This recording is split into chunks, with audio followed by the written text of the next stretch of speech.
Chapter 4 बेबाकी। Tanvi और उसकी family को आए अब काफी वक्त गुजर चुका था। उसकी और मेरी मम्मी की दोस्ती हो चुकी थी और कुछ कुछ हमारी भी दोस्ती हो ही गई थी। हालांकि वो अभी तक मुझे अपना दोस्त नहीं कहती थी, पर फिर भी हम साथ खेलते थे और स्कूल भी साथ ही जाते थे, क्योंकि मेरे ही स्कूल में उसका एडमिशन कराया गया था। अक्सर वो मेरे साथ हमारे घर के गार्डन में बैठती थी। शायद उसे फूल पत्ती पसंद थे, पर उसने मुझे ऐसा कभी बताया नहीं। ज्यादातर वो चुप ही रहती थी। मुझे याद है जब वो आई थी तो उसके बाल कंधे तक हुआ करते थे, पर एक दिन तो उसने कमाल ही कर दिया और वो मुझे जबरदस्ती अपने साथ खींचती हुई ले गई।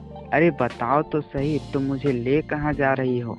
बस कहा ना, एक जरूरी काम है, चलो तुम मेरे साथ, वरना मैं अकेले चली जाऊंगी। ठीक है चलो, पर कहाँ चलना है? मैंने हार मानते हुए कहा और वो मुझे किसी नाई की दुकान पर ले गई। तुम पागल हो गई हो क्या? मुझे नहीं कटवाना अपने बाल। मुझे उसकी इस हरकत पर गुस्सा आ रहा था, क्योंकि मुझे अपने बालों से बहुत प्यार था। तुम चुप करके यहाँ बैठ जाओ। और मुझे पीछे की तरफ बैठा कर वो खुद बाल कटवाने के लिए कुर्सी पर बैठ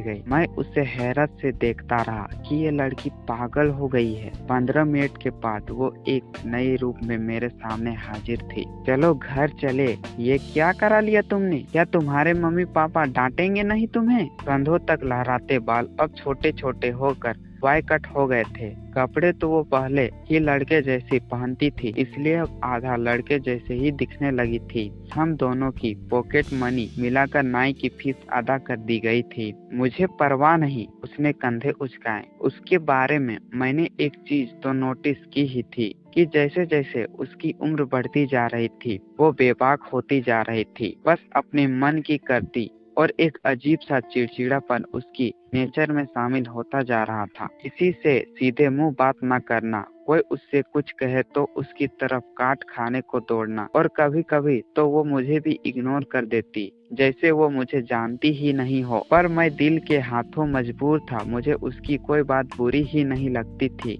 बस उसकी हर अदा मेरे दिल में उतरती जाती थी। वाई कट कराने के बाद जब वो घर पहुंची तो हम दोनों पर बहुत डांट पड़ी। ये क्या बचपना है, अब तुम बड़ी हो गई हो। उसके पापा जोर से उस पर चिल्लाए। मुझे ऐसे ही बाल पसंद है, उसने बिना डरे जवाब दिया। ये सब इस लड़के की सही है, ये लड़का इसे बिगाड़ कर छोड़ेगा। अब वो मुजरिम बनी अपनी पुत्री पर चिल्लाए। उसकी मम्मी या मैं कुछ कहते उससे पहले ही तन्वी बोल पड़ी। इसे कुछ मत कहिए, जो किया है मैंने अपनी मर्जी से किया है। लड़कों के साथ रहेगी तो यही होगा। अब की बार उसके पापा ने मुझ पर और मेरे छोटे भाई पर निशाना साधा, क्योंकि तन्वी ज्यादातर हम दोनों के साथ ही नजर आती थी। मैं अपनी मर्जी की खुद मालिक हूँ। अभी तुम इतनी बड़ी नहीं हुई हो, सिर्फ 13 साल की बच्ची हो। पर अभी तो आपने कहा कि मैं बड़ी हो गई हूँ। उसने एक बार फिर कंधे उचकाए। संभालो इसे, वरना हाथ से निकल जाएगी। अपनी बीवी पर चिल्लाते वो वापस अपने कमरे में चले गए। गुजरते वक्त के साथ मैं इतना तो जान गया था